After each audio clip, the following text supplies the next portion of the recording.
துனியா ads, SEO, digital marketing, online advertisement, social media, e-commerce marketing உள்ளிட்டவைகளுக்கு கீழ்காணும் நம்பரை contact பண்ணுங்க. தரமான சேவையை குறைஞ்ச செலவில் செய்கிறாங்க. ஸ்பிரிச்சுவல் தமிழன் நேயர்களுக்கு வணக்கம். இந்த சேனலை சப்ஸ்கிரைப் பண்ணலாம், சப்ஸ்கிரைப் பண்ணுங்க. மறக்காம பில் சிம்பலை கிளிக் பண்ணுங்க. நாம இந்த வீடியோ பதிவில் 2025 ஆண்டுக்கான புத்தாண்டு ராசி பலன்களை பார்க்க போகிறோம். இந்த சேனல் முழுக்க முழுக்க வாக்கிய பஞ்சாங்கத்தை பேஸ் பண்ண சேனல் ஆகும்.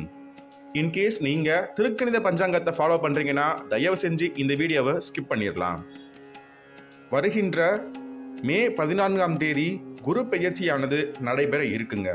அன்னைக்கு குரு பகவான் ரிஷப ராசியில இருந்து மிதுன ராசிக்கு பெயர்ச்சி அடைய போறாரு. ராகு பகவான் மே 18ஆம் தேதி மீனத்துல இருந்து கும்பத்திற்கும், கேது பகவான் கன்னி ராசியில இருந்து சிம்ம ராசிக்கும் பெயர்ச்சி அடைய போறாங்க. இதனால ஒவ்வொரு ராசிக்கும் ஒவ்வொரு மாதிரியான பலன்கள் நடக்க போகுதுங்க. உங்க ராசிக்கு எப்படிப்பட்ட பலன்கள் கிடைக்கும், என்ன மாதிரியா இந்த ஆண்டு உங்களுக்கு இருக்கும் அப்படிங்கிறத நாம சற்று விலாவாரியா பார்ப்போம். புத பகவான அதிபதியா கொண்ட மிதுன ராசி அன்பர்களே, உங்களுக்கு இந்த 2025ஆம் ஆண்டு பல்வேறு வளமும் நலமும் வழங்க ஸ்பிரிச்சுவல் தமிழன் சேனலின் சார்பாக வாழ்த்துக்களை தெரிவிச்சுக்கிறோம். இந்த ஆண்டு உங்களுக்கு பல்வேறு விதமான நன்மைகளும் முன்னேற்றத்திற்கான காலமும் அமைய போகுதுன்னே சொல்லலாம். 181% உங்க ராசிக்கு நன்மைகள் தாங்க நடக்க போகுது. அது என்னென்ன, எப்படி நடக்கும், கிரகநிலைகளின் சூழ்நிலையும் அதன் மூலமாக கிடைக்கின்ற பலன்களும் என்ன அப்படிங்கிறத விலாவாரியா பார்ப்போம். உங்க ராசிக்கு 9ஆம் இடத்துல சனி பகவான் இருக்காருங்க. குரு பகவான் உங்க ராசிக்கு 12ஆம் இடமான ரிஷபத்துல இருந்து ஜென்ம குருவா உங்க ராசிக்கு மே மாதம் பெயர்ச்சி அடைய போறாரு. அவர் உங்க ராசிக்கு 5ஆம் இடம், 7ஆம் இடம் மற்றும் 9ஆம் இடங்களை பார்க்க போறாரு.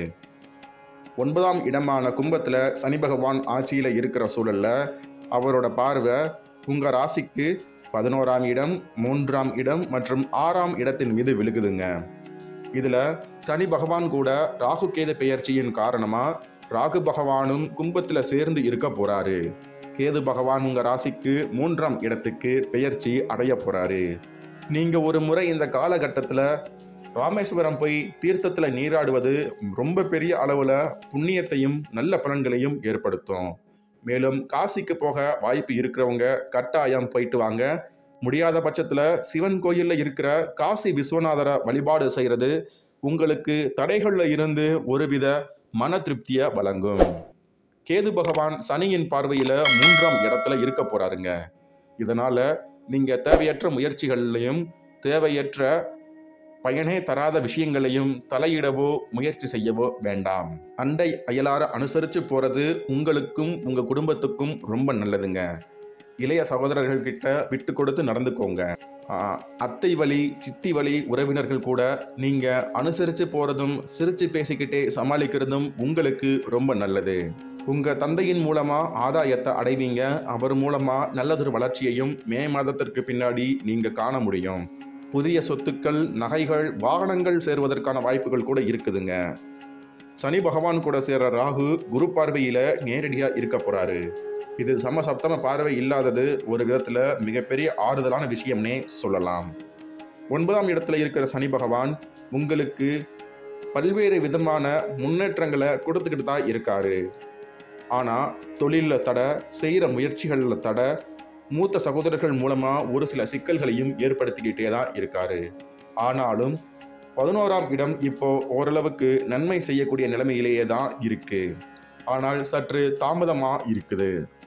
விரும்பிய பணியிட மாற்றம், பதவி உயர்வு, ஊதிய உயர்வு, வியாபார விருத்தி உள்ளிட்டவை குறித்த நேரத்தில் கிடைக்காம சற்று தாமதம் ஆகிறத நீங்க உணர முடியும். மேலும் மறுமணத்திற்காக காத்துக்கிட்டு இருக்கிறவங்களுக்கும் மே மாதம் வரைக்கும் சற்று இழுபறி இருக்குங்க. மே மாதம் நடக்கிற குரு பெயர்ச்சி உங்க வாழ்க்கையை மாற்றப் போகின்ற குரு பெயர்ச்சி அப்படின்னே சொல்லலாம். வேலை தேடி அலைகிறவங்களுக்கு நல்ல வேலை கிடைக்க ஆரம்பிக்கும். காதல் கைகூடும், திருமணமும் நல்ல விதத்துல நடந்தேறும். அதனைத் தொடர்ந்து புதிய சொத்துக்கள் உள்ளிட்டவை உங்களுக்கு கிடைக்கும் வாய்ப்புகளும் உண்டு. குழந்தை பாக்கியத்துக்காக காத்துக்கிட்டு இருந்தவங்களுக்கு நல்ல குழந்தை பாக்கியம் ஏற்படுங்க. பூர்வீக சொத்துக்கள்ல இருந்து வந்த சிக்கல்கள் நீங்கும். குலதெய்வ கோயிலுக்கு போயிட்டு வர வாய்ப்புகளும் உண்டாகும். குலதெய்வம் தெரியாதவங்களுக்கு இந்த காலகட்டத்தில் குலதெய்வம் தெரிவதற்கான வாய்ப்புகளும் உண்டு. நீங்க முயற்சி செய்கிறீங்க அப்படிங்கிற பட்சத்தில் இவை எல்லாமே நல்ல விதத்தில் நடக்கும். தொழில் செய்கிறவங்களுக்கு கூட்டாளிகள் மூலமா நல்லதொரு ஆதாயமும் ஏற்படும். உடன் பணிபுரிபவர்கள் உங்களை அனுசரித்து போவாங்க. படிக்கின்ற இடத்துலையும் வேலை செய்கிற இடத்துலையும் உங்களுடைய மதிப்பும் மரியாதையும் உயரும். அது மட்டும் இல்லை, உங்களோட தந்தை நீங்க சொல்வதையும் கேட்பாங்க. நீங்க உங்க தந்தை சொல்றதை கேட்டு நடக்கிறது உங்களுக்கு ரொம்ப நல்லது. குறிப்பா செகண்ட் ஹேண்ட் வாகனங்கள், செகண்ட் ஹேண்ட் வீடு உள்ளிட்டவை உங்களுக்கு கிடைக்க வாய்ப்புகள் இருக்குதுங்க. போதைப் பொருள் பழக்கத்தை நீங்க நாடாமல் இருப்பதும் ரொம்ப நல்லது. அதே மட்டும் இல்லாம ராகு 9ஆம் இடத்துல சனி பகவானோட சேர்ந்து ரொம்ப பிரம்மாண்டமான பலன்களை உருவாக்க காத்துக்கிட்டு இருக்காருங்க. அதுக்காக நீங்க பயப்பட வேண்டாம். குரு பகவானோட பார்வையில 9ஆம் இடத்துல தான் இருக்காரு. இதுக்காகவே நீங்க சற்று கொஞ்சம் எஃபர்ட்ஸ் போட்டாலே நல்ல ஒரு பலன்களை அடைய முடியும். குறிப்பா இந்த வருஷம் எப்படியாவது ஒரு இடத்தையாவது வாங்கி போட்டுறணும், கொஞ்சம் சொத்து பத்து வாங்கி போட்டுறணும்னு நினைச்சீங்கன்னா கட்டாயம் இந்த காலகட்டத்தில் உங்களுக்கு அதற்கான வாய்ப்புகள் கிடைக்குங்க. கடன் வாங்கியும் நீங்க இதை செஞ்சு முடிக்கணும்னு நினைச்சீங்கன்னா அதுக்கு எந்த தடையும் இல்லை. அதனால நீங்க கண்டிப்பா இதை செய்யலாம். மேலும் அடி வயிற்றில் தொப்ப போறது உள்ளிட்ட பிரச்சனைகளும் ஏற்படும் வாய்ப்புகள் இருக்கு.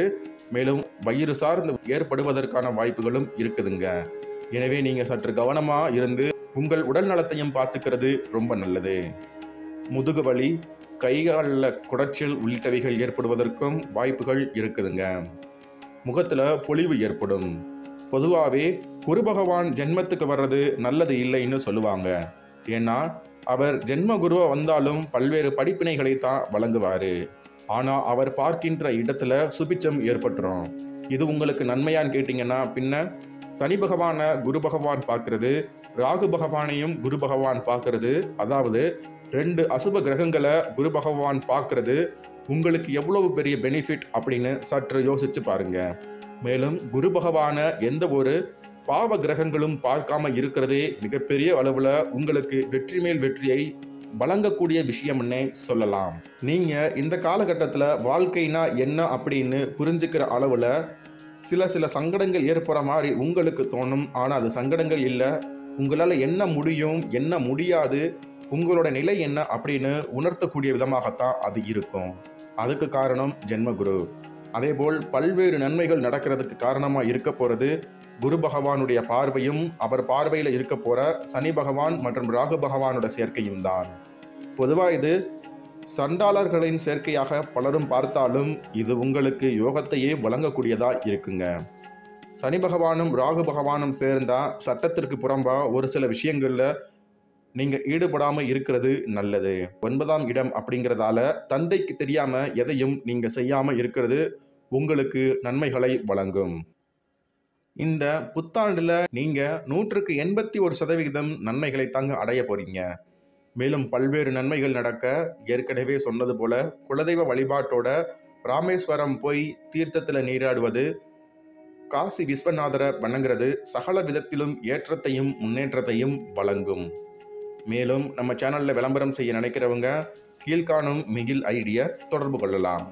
மேலும் இது போன்ற ஆன்மீகம், ஜோதிடம், ராசிபலன், சித்தர் வழிபாடு, கோயில்கள், புராணங்கள், இதிகாசங்கள் பற்றிய தகவல்களுக்கு ஸ்பிரிச்சுவல் தமிழன் சேனலை சப்ஸ்கிரைப் பண்ணுங்க. மறக்காம பெல் சிம்பலை கிளிக் பண்ணுங்க. நன்றி. Subscribe, like, comment, and share.